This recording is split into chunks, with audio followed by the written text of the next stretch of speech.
Nevada, please send Jackie Rosen back to the United States Senate.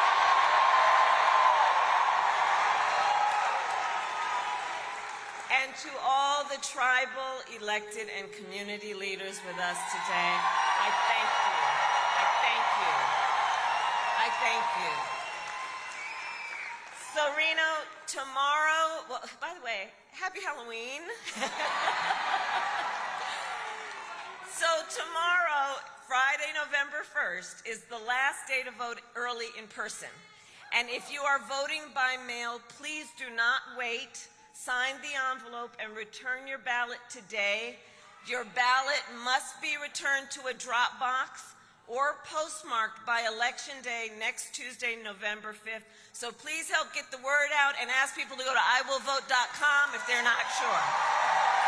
Let's spread the word.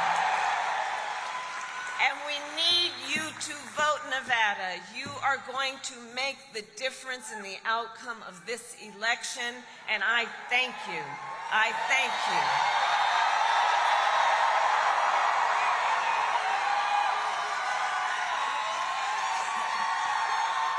So, okay, we got some work to do. Okay, we have 5 days left in one of the most consequential elections of our lifetime, and we do have work to do. But here's the thing I know about everybody here. We like hard work. Hard work is good work. Hard work is joyful work.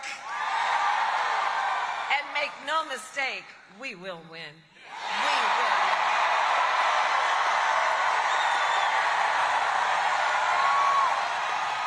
We will win. And one of the reasons we will win is because I know who the folks are here. I know who you are. And here's the thing about all of us. We know that when you know what you stand for, you know what to fight for. You know what to fight for.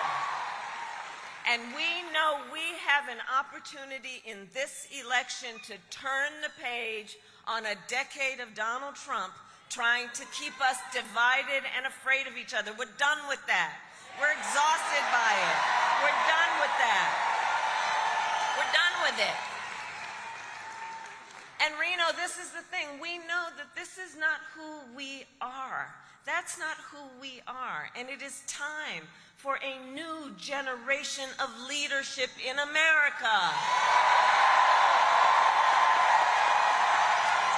And I am ready to offer that leadership as the next president of the United States.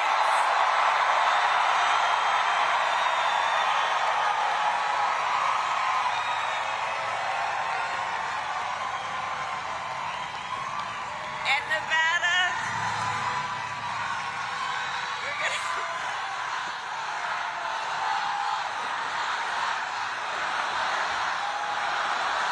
Thank you. All right. Okay. We got work to do. So listen, but let me say this, and a lot of folks here know, I am not afraid of tough fights. For decades, as a prosecutor and as top law enforcement officer of the first cousin in Nevada, California, I won fights. I won fights with Catherine against the big banks that ripped off homeowners,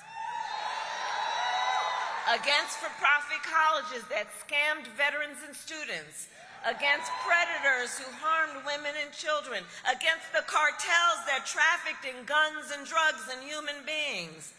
And it is my pledge to you that if you give me the chance to fight on your behalf as president, there is nothing in the world that will stand in my way of fighting for you.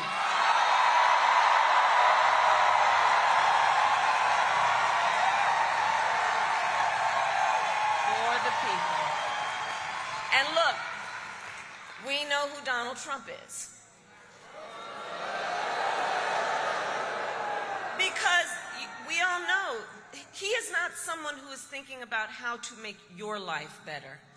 And this is someone who is increasingly unstable, obsessed with revenge, consumed with grievance, and he's out for unchecked power. And in less than 90 days, either he or I will be sitting in the Oval Office.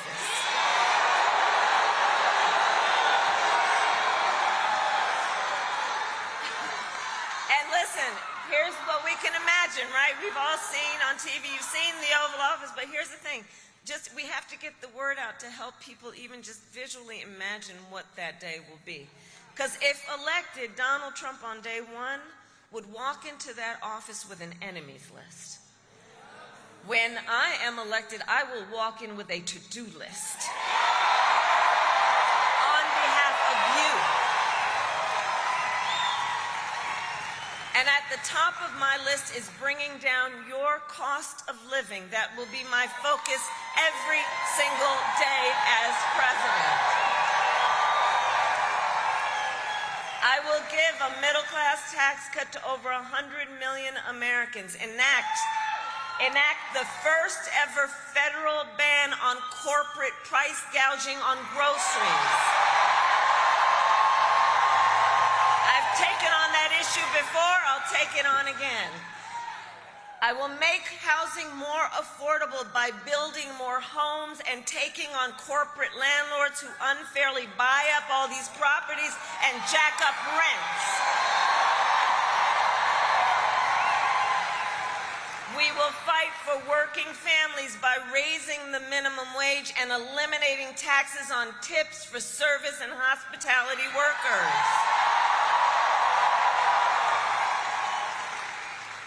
And if you're caring for an elderly parent, I took care of my mother when she was sick. Listen, this is personal for me, as so many of these issues. If you are taking care of an elderly parent, my plan will cover the cost of home health care for seniors with Medicare,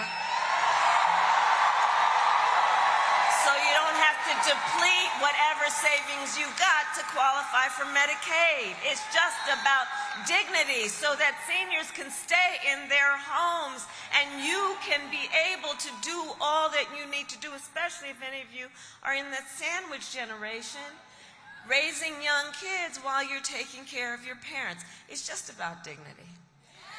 My plan will lower the cost of childcare, same point.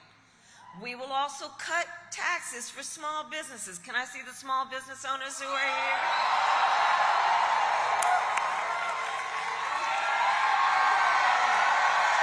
Oh, I love our small businesses. And we will lower health care costs, because here's where I come from. I believe that health care should be a right and not just a privilege of those who can afford it.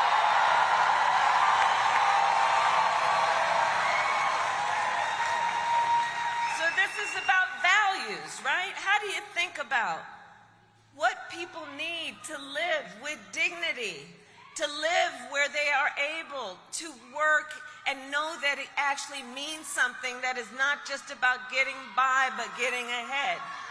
On the other hand, Donald Trump's answer to the financial pressures you face is the same as it was the last time. Another $1 trillion in tax cuts for billionaires and big corporations. And this time he will pay for it with a 20% national sales tax on everything you buy that is imported.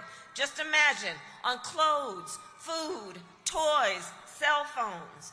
A Trump sales tax that economists have measured will cost you, on average, an additional $4,000 a year. And on top of that, Donald Trump still wants to get rid of the Affordable Care Act, also known as Obamacare. And he has a very powerful friend in Congress, the Speaker of the House, who recently, if you notice, said that there will be a, quote, end to Obamacare. The words he used were no Obamacare, which, if he were to get his way, if Trump wins, means they would throw millions of Americans off of health insurance and take us back, which would take us back to when, you'll remember, insurance companies had the ability to deny people with pre-existing conditions. But Nevada, we are not going back. We are not going back. We are not going back.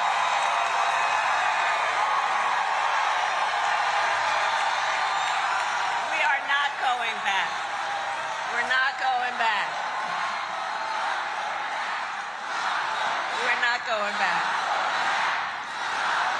And we are not going back because ours is a fight for the future.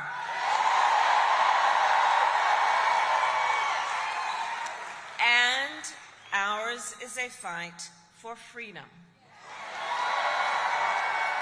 Like the fundamental freedom of a woman to make decisions about her own body and not have her government tell her what to do. And we all remember how we got here. Donald Trump hand-selected 3 members of the United States Supreme Court to overturn Roe versus Wade. They did. And now 1 in 3 women in America lives in a state with a Trump abortion ban. Many with no exceptions for rape or incest. You know what? Let me say something about this. We're here because we're fighting for a democracy. Fighting for a democracy. And understand the difference here. Understand the difference here moving forward. Understand the difference here. What we are looking at is a difference in this election. Let's move forward and see where we are. Because on the issue, for example, of freedom of choice. That's okay. That's all right. That's all right. That's okay. That's all right. You know what? Democracy can be complicated sometimes. It's okay. We're fighting for the right for people to be heard and not jailed because they speak their mind. We know what's at stake. And on the issue of freedom, listen, Donald Trump's not done. Did anybody hear what he had to say just yesterday? And I'll tell you, it was outrageous. So he said, on the issue of freedom of choice, reproductive freedom, he said that he will do what he wants because, quote, this is his perspective, he will do it whether the women like it or not. Whether the women like it or not. Can you imagine? And this is not the first time he has told us. He does not believe women should have authority or agency over their own bodies. This is the same person who said that women should be punished for their choices. And what we know is we know what we are seeing. This is someone who simply does not respect the freedom of women or the intelligence of women to make decisions about their own lives. And we know that what he has planned includes a national abortion ban, restricting access to birth control, putting IVF treatments at risk, and forcing states to monitor women's pregnancies. You don't have to take my word for it. Google Project 2025. Read the plans for yourselves. And I know we all know that one does not have to abandon their faith or reasonably held beliefs to agree that the government should not be telling her what to do with her body.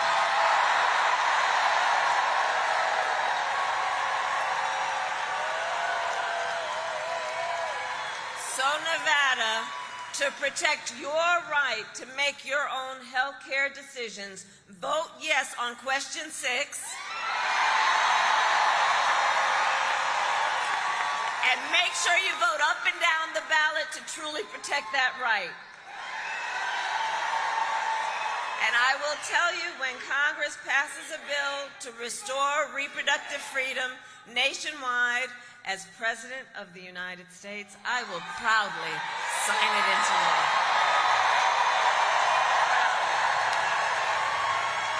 Proudly. So, Nevada, I am here asking for your vote. I am asking for your vote. And here is my pledge to you. And I got your back.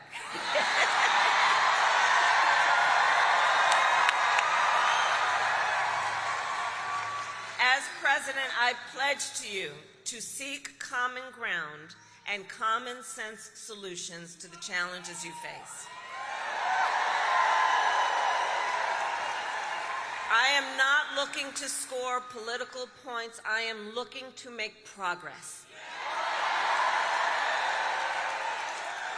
And I pledge to listen to experts, to listen to those who will be impacted by the decisions I make, and to listen to people who disagree with me.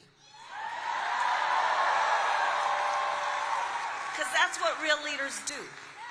That's what real leaders do. And unlike Donald Trump, I don't believe that the people who disagree with me are the enemy. He wants to put them in jail. I'll give them a seat at the table. That's what leadership looks like. And I pledge to you to always put country above party and self, and to be a president for all Americans. For all Americans. So it all comes down to this. We are all here together. And again, you are taking this time to be here because we love our country. We love our country. And when you love something, you fight for it. You fight for it. And I do believe it is one of the highest forms of patriotism, of our expression of our love for our country, to then fight for the ideals of our country and to fight to realize the promise of America. And I'm going to tell you, I have always believed in our nation's promise because I have lived it. I grew up a child of the civil rights movement. My parents would take me to marches when I was in a stroller. And at those places, people from all walks of life came together to fight for the ideals of freedom and opportunity. You know, growing up, I saw how hard my mother worked to give her daughters the same chance our country gave her. And I was blessed to have family by blood and family by love, who instilled in me the values of community and compassion and faith. I've spent my life fighting for the people who have been hurt and who have been counted out. And people who never stopped, even then, believing that in our country anything is possible. I've lived the promise of America, and I see the promise of America in everyone here. It is in all of us. It is in all of us. It is in all of us. It is in the women who refuse to accept a future without reproductive freedom. It is in the men who support them. It is in the fathers and mothers who work hard every day for their children's future. It is in the Republicans who never voted for a Democrat before, but have put the Constitution of the United States above party.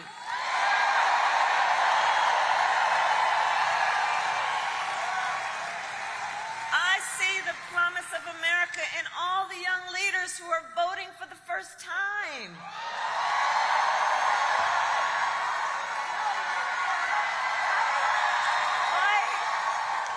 And I'll tell you what I love about this generation, Gen Z. I'm going to shout you out.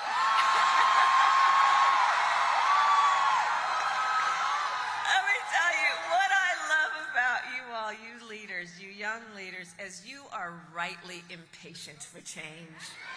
I love that about you. You are determined to live free from gun violence, to take on the climate crisis, to shape the world that you inherit. I love that about you. And for them, I say to everybody else, look, none of this is theoretical. This for them is a lived experience. It's not political. It's what they're living. And to the young leaders, then I say, I see you. I believe in you, and I see your power. You are so powerful. And I would just ask, can we give it up for the first-time voters who are in the House?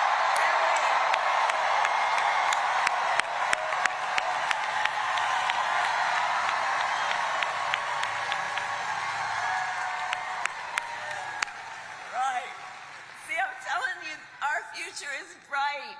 You just have to see it in front of you. The future of our country is bright. And so to the people of Nevada, look, you are battle-born. And we are ready for the hard work ahead. We have 5 days to get it done. And so look, nobody can sit on the sidelines. Let's spend the next 5 days so that when we look back on these days, we have no regrets.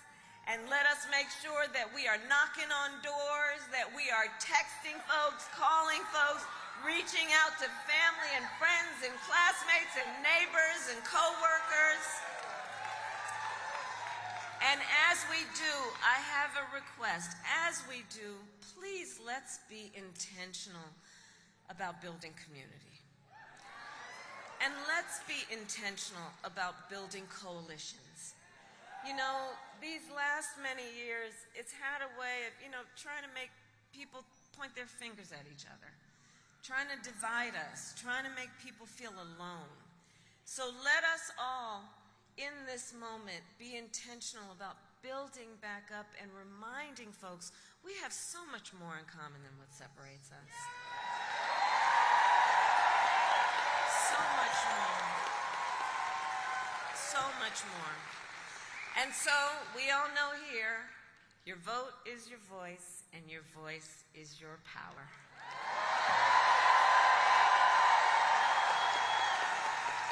So today, Nevada, I ask you then, are you ready to make your voices heard?